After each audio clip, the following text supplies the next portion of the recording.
بسم اللہ الرحمن الرحیم۔ یہ بات تو ماننی پڑے گی آپ کو، ایران اور پاسداران انقلاب نے کمال کر دیا، مزاحمت کر کے ثابت کر دیا ہے کہ زندہ ہے، مزاحمت زندہ ہے۔ امریکہ سے اور اسرائیل سے کوئی ٹکر لینے کی سوچ بھی نہیں سکتا، لیکن ایران نے ایسی ٹکر لی کہ ساری قیادت مرنے کے باوجود، فرنٹ لائن سیکنڈ لائن ٹوٹنے کے باوجود ہمت نہیں ہاری، ہتھیار نہیں ڈالے، وقت کے فرعون کے سامنے ہتھیار نہیں ڈالے۔ اور اسرائیل جو اس خطے کا چودھری بنا ہوا تھا، عرب اسرائیل جنگ کے اندر عرب کتنے ممالک تھے، سب کو تنہا اسرائیل نے ہرا دیا تھا۔ اور اس وقت گولڈا مائر ہوا کرتی تھی اسرائیل کی وزیر اعظم، اور اس نے ایک تاریخی جملہ کہا تھا، اس نے کہا کہ اگر یہ ہم جنگ جیت گئے تو تاریخ میں ہمارا نام ہو جائے گا، اور اگر ہم ہار گئے تو ہمیں کوئی یاد نہیں رکھے گا۔ اور جب کوئی فاتح قوم ہوتا ہے تو یہ نہیں دیکھا جاتا وہ پی کیا رہے ہیں، وہ کھا کیا رہے ہیں۔ امریکی سفیر کے ساتھ گولڈا مائر اسلحے کی ڈیل کر رہی تھی۔ حالت یہ تھی کہ جس کمرے میں بیٹھ کر ڈیل کر رہی تھی وہاں کوئی چپراسی اور نوکر بھی نہیں تھا۔ گولڈا مائر نے سفیر کو کرسی پر بٹھایا، خود اٹھ کے بورچی خانے میں چلے گئی۔ چائے کے 2 کپ بنائے، ایک گولڈا مائر نے اپنے سامنے رکھا اور اس سفیر کے سامنے رکھا۔ اور بعد میں کسی نے پوچھا کہ یہ آپ نے کیا کیا؟ آپ کے ایک پاس چپڑاسی رکھنے کے لیے پیسے نہیں تھے اور اتنے بڑے اسلحے کی ڈیل کر رہی تھی۔ اس نے یہ تاریخی جملہ کہا تھا کہ یہ بات میں نے مسلمانوں کے نبی سے سیکھی۔ مسلمانوں کے نبی نے پیٹ پر پتھر باندھا ہوا ہے، لیکن ساتھ ساتھ تلواریں گھر کے اندر لٹک رہی ہیں۔ تاریخ ہمیشہ فاتح کی لکھی جاتی ہے، مزاحمت کرنے والوں کی لکھی جاتی ہے۔ ایران نے کتنی مزاحمت کی ہے، کتنے دن تک مزاحمت کی ہے، ان کی قیادت مر گئی، دوسرے لوگ مر گئے، اہم ترین لوگ ساری دنیا سے چلے گئے، سیکنڈ لائن بھی چلے گی، چند لوگ بچے ہیں، لیکن انہوں نے اور ایرانی قوم نے بھی کمال کر دیا۔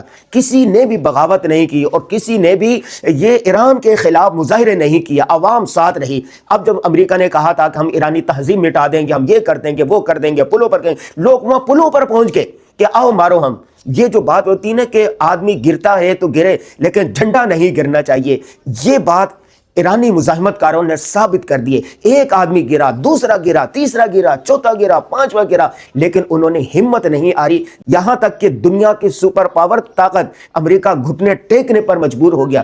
اسرائیل جس کے سامنے کوئی ٹک نہیں رہا تھا، تمام عرب دنیا پر اسرائیل کی دھاک بیٹھی ہوئی تھی، لیکن ایران نے ایسی مزاحمت کی تل ابیب پر اور مختلف جگہوں پر حملے کر کے یہ ثابت کر دیا کہ اسرائیل کو ختم کیا جا سکتا ہے، اسرائیل کو دبایا جا سکتا ہے، اسرائیل کو واپس جانے پر مجبور کیا جا سکتا ہے۔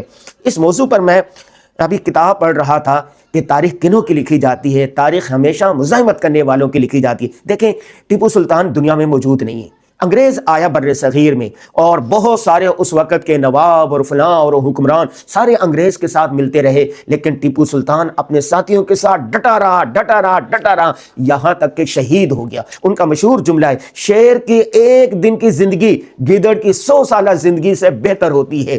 آج ایرانی مزاحمت کاروں نے، پاسداران انقلاب نے اور ایران کی قیادت نے، ایرانی عوام نے یہ ثابت کر دیا ہے کہ ہم نے اپنے آپ کو، اپنے وطن کو، اپنی تہذیب کو، اپنی ثقافت کو اور اپنی جرت اور بہادری کو ثابت کر دیا ہے۔ یہ بات اگرچہ آپ کو بری لگے گی، لیکن جب کوئی انصاف پسند مؤرخ لکھے گا تو تاریخ میں یہی لکھا جائے گا۔ آپ خود سوچیں، ایک چھوٹا سا ایران، دوسری طرف سپر پاور ہے، دوسرے ممالک ہے، اسرائیل ہے، کتنی بڑی ان کے پاس ٹیکنالوجی ہے، ان کے سامنے کوئی 1 دن نہیں ٹک سکتا۔ وینزویلا 1 دن نہیں ٹکا، عراق 1 دن نہیں ٹکا، کتنے ممالک ہیں۔ میں بھی تاریخ پڑھ رہا تھا، 200 سے زائد ممالک پر امریکہ اور اس کے اتحادی کسی نہ کسی صورت میں جارحیت کر چکے ہیں۔ امریکہ کی خون اشامی کا سلسلہ ختم ہونے والا نہیں، لیکن اس جنگ نے امریکہ کو، اس کے لیپالک اسرائیل کو اور دیگر ممالک کو یہ سوچنے پر مجبور کر دیا ہے کہ کبھی کبھی چونٹی بھی ہاتھی کو پچھاڑ سکتی ہے۔